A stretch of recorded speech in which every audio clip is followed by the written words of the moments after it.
March 4th, 1993 is a day I will never, ever forget. That was the day that Jimmy V was the recipient of the prestigious Arthur Ashe Award for Courage. And that was the day he delivered a speech that is heard around this country on a regular basis. Yes, a speech that's affected so many.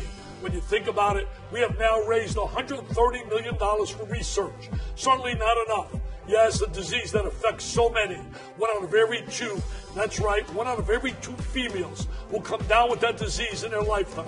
1 out of every 3 males will come down with that disease in their lifetime. The good news is that research works. 14 million people today are surviving in cancer because of research. I think over the years, the people I've worked with, the dedication. I'm so proud to be a member of the board of directors of the V Foundation. I have never met so many people that have such a passion. I think about the Valvano family. I think about Pam and her dedication, her children. I think about Jimmy's brother, Nick, the work he has done. I think about people on the board. Bob Lloyd, for years, the chairman of the board, dedicated to his teammate.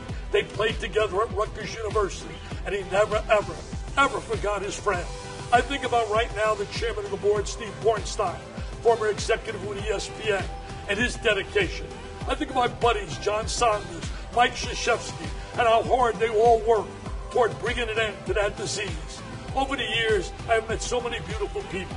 I'm so proud that Navigator, who rates charities, has given a 4-star rating to the V Foundation, because every dollar that you donate, every dollar you donate goes to research. That's right, to research. I'm so proud of that. I'm proud of the fact that when I think about the V Foundation, I think about people that extend a hand, with love in their heart. My dedication now is toward pediatric cancer. Yes, kids, there is nothing worse than seeing a child have to battle that disease. I think of the results, though, some positive. I'll share with you stories about some youngsters. Kyle Peters, Jake Taraska, youngsters I've gotten to know over the years. Beautiful young kids. I think about Jake Taraska, he came down. That's right, with neuroblastoma. And when Jake had neuroblastoma at a very young age, they didn't think that he'd make it.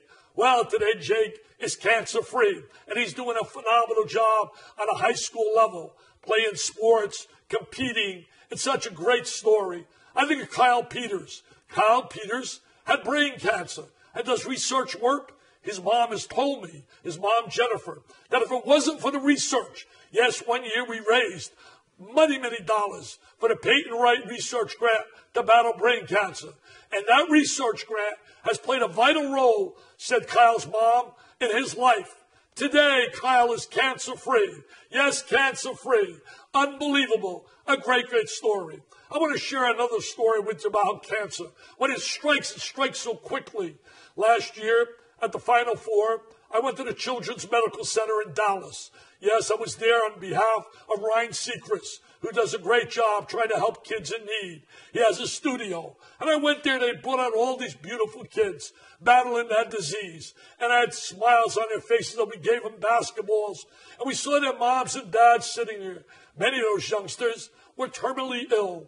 And the joy in their face just to get a basketball. And when we left, my agent, Sue Lipton, yes, Susan has been with me for years. She said, wow, think about unbelievable what those parents go through. Well, little did we know, 48 hours later, I get a phone call from Susan. She said, you're not going to believe it. You're not going to believe it. My son Jared, who had a fever and some back pain, has come down with cancer. He has leukemia, 6 years of age. Wow. Tears came flowing down my eyes and down Susan's eyes. He's battled. The great news is he's right now in remission, doing a great job, had his chemo, his radiation, visited him at a hospital, and his smile. And he's a great success story. But unfortunately, there's stories out there that aren't successful. Over the years at my Dick Vitale Gala, we have had a number of youngsters that are with us, that are no longer with us. I think about Lacey Holsworth, who was the face of Michigan State basketball. She was at my gala and she dazzled people. Well, Lacey's not here with us. I think about Peyton Wright, a young girl who was really someone that really gave me the impetus to want to raise money for kids battling cancer. Peyton is no longer with us. I think about Johnny Tice. I think about youngsters like Dylan Simmons. I think about people out there, like a youngster out there by the name of Little John. Yes, Adrian Littlejohn. I spoke at his funeral. I have spoken all over this country. Black tie affairs, corporate events, motivational seminars. It was the toughest speech that I ever had to give in my life. Watching a mom and dad put their child to rest. There is nothing worse than that. I beg you from the bottom of my heart. I plead with you. Make a call. Call 800-4-JIMMY-V. 1-800-4-JIMMY-V. Make a donation. Try to help me help kids battle cancer. Indicate that you want to make that donation for pediatric cancer. Yes, let's help these young people.